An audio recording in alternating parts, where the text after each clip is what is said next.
Welcome to guitar lesson number 3. In this video, I'm going to be teaching you 3 more chords and a strumming pattern to go with it, and a whole chord progression that you can play to practice. So, as a quick recap, we learned before the D major chord has a sort of triangle shape. We learned the C major chord, and we have the E minor chord. And they went pretty well together. We learned a little strumming pattern like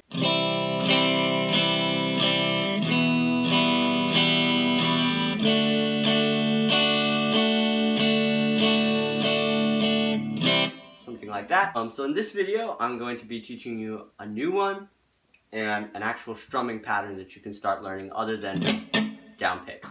Before we learn any new chords or strumming patterns, I want to teach you about something very important, which is chord diagrams. Now, chord diagrams are going to help you because anytime you need to look up a new chord, something that you haven't played before, you can just look up a chord diagram and figure out how to play the chord. So a chord diagram looks something like this. The letter at the top denotes what chord it is. So in this case, it's a C major chord. That's just a C. If you see on this one, this is an A minor chord. It's AM. And they can have other things like 7th, major 7th, but we're not going to get into that right now. So on the graph, very simply, we can see a box with many different lines on it. This represents the fretboard. This dark black line represents the nut on our guitar, and these represents the frets. So that would be the first fret, like that. That would be the second fret, and that would be the third fret. The vertical lines you see here represent each of the strings, and the letters represent each of the string names. As you can see, it says E, A, D, G, B, E. We remember Eddie 8, Dynamite, Goodbye Eddie. And you can see that the one on the far left is the low E string, and the one on the far right is the high E string. These numbers represent which fingers you used to play it. As you remember, I numbered our fingers 1, 2, 3, and 4. These chord diagrams use the same numbering pattern. If you notice, there's an X in the corner. This is a C major chord. The C major chord does not play the E string, so the X is telling you don't play the E string. You see the little numbers on the side? Those tell which frets they are. In a more complex chord diagram, such as this one, A minor 11, you can see that this says 3 FR dot. So that would mean this is the 3rd fret.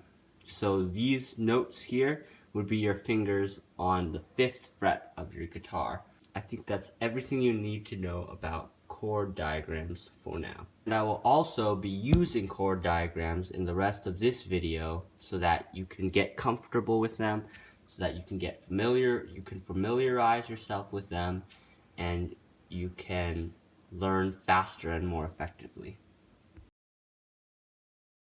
So the first chord we're going to use in the chord pattern is the C major chord. As you remember, it was 3rd finger, 3rd fret on the 5th string, 2nd finger, 2nd fret on the 4th or D string, and then 1st finger on the B string or 2nd string down there.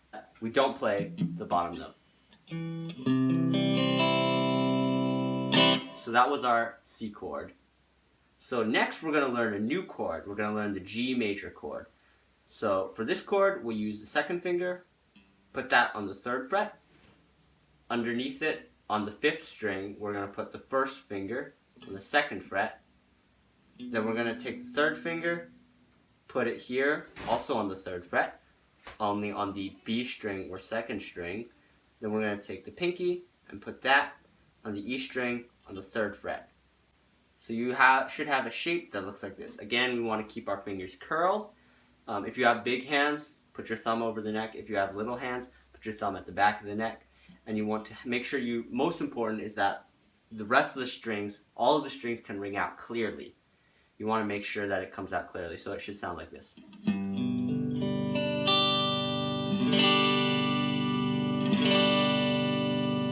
Now, I would like to mention also that there is an alternate version of this chord where you don't fret this note here. Instead, you just leave it open and you just fret the last note.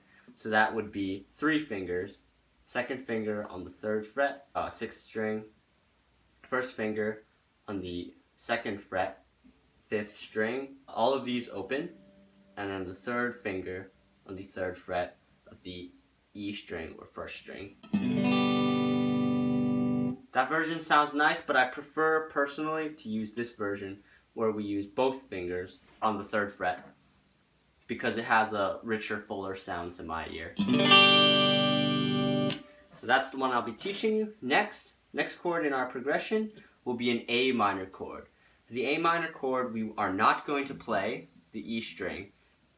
We're going to start on the A string, and then we're going to fret with the 2nd finger, 2nd fret on the 4th string, so right here, 2nd finger on the 2nd fret, 4th string, 3rd finger also on the 2nd fret on the 3rd string, so right underneath it, and then we're going to have finally our 1st finger on the 1st fret of the B string, 2nd string, right there. And we want to make sure that the last string rings out.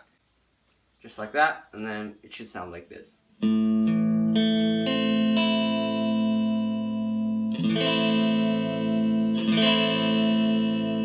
So that's your A minor chord. If you recall, minor chords are the ones that sound a little bit more sad. Major chords are the ones that sound a little bit more happy. So to brush up quickly, we have our C major chord, which you already know. We have our G major chord, which is this shape.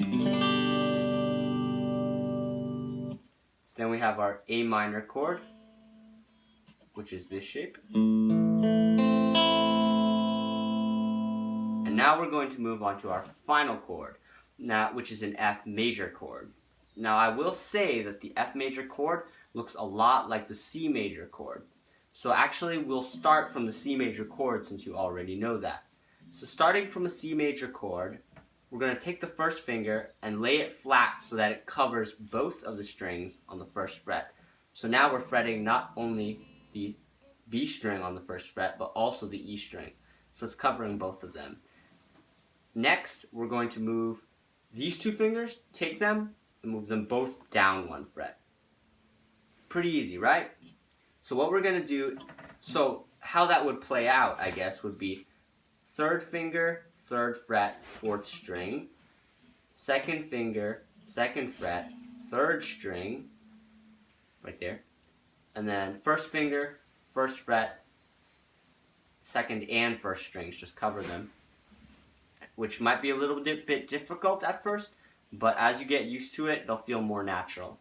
And we're not playing the E string or the A string. We're just playing down, 4th string downwards. That would sound like this.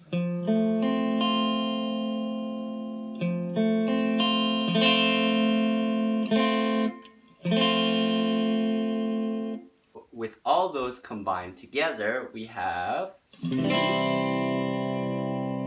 G major, A minor, and then F major. You may recognize this progression, and that is because it's probably the 2nd most common chord progression in pop music.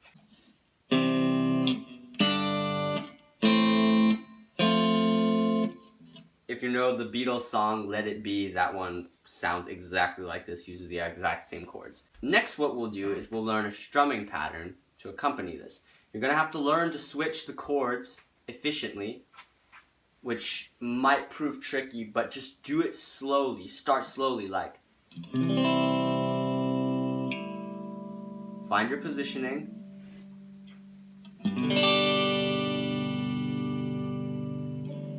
Find your positioning again.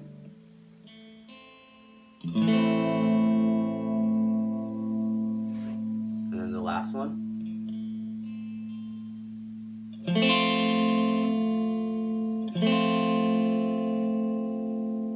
And then back.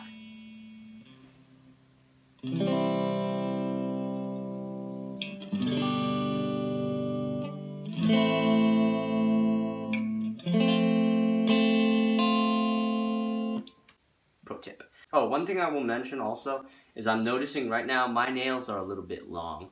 If you have shorter nails, it's going to be easier to fret the notes. The strumming pattern we're going to get into is going to look like this.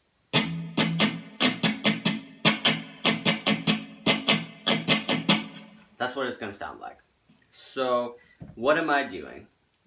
I'm doing down, down, up, up, down, up. Down, down, up, up, down, up. It's very common, very easy, beginner-friendly strumming technique, and it sounds pretty good. So it's down, down, up, down, up. Down, down, up, down, up. So that's the strumming pattern. And the way we do this effectively and efficiently is, rather than tripping over our own arm, what we do is we put in what they call ghost strums, where basically we strum down or up, but we're not hitting the strings. So I can strum like this, but you notice I'm not hitting the strings. If I were to hit the strings, it would sound like this. So, but we're playing. So how do we do that? We go down, ghost strum, ghost strum. That's how we put the spaces in there. So down, down, up, down, up. Let me do it one more time. Down, miss, down, up, miss, up, down, up. So there's only 2 ghost strums in the whole pattern. So it's down, down, up, down, up. Down, miss, down, up, miss, up, down, up. So you can sort of think of it as 2 downs, 2 ups, and then down, up.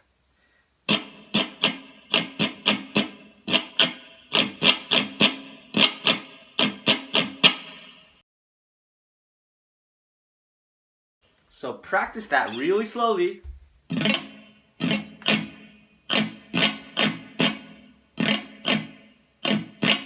And try to get it as smooth as you can. Notice my hand is very loose. I'm holding the pick tightly enough so that it's not going to fall out of my hand, but believe it or not, sometimes I actually hold the pick so loosely that it actually does fall out of my hand. And that should be telling you how relaxed your hand should be. It should be decently relaxed, because in order to develop good strumming habits, you need to have looseness in your hand. You can't have it all tight and stiff. You're not going to be able to do it that way.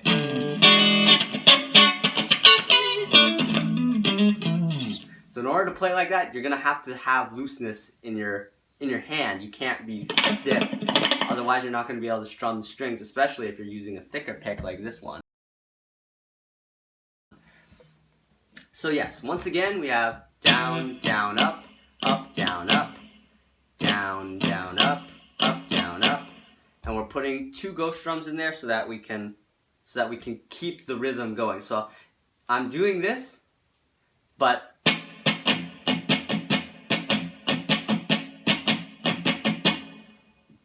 we're making the pattern concise, we're making it consistent, and we want to make it come out clean. So once again, the chords are C, G, A minor, and F. So if we combine the 2, we combine, and we combine, we have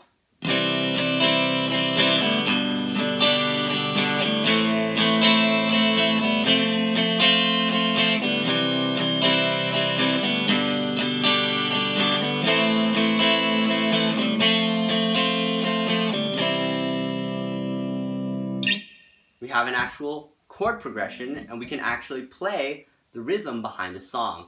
So that is guitar lesson number 3. I hope you enjoyed it. I hope it was clear, and I will see you in the next lesson.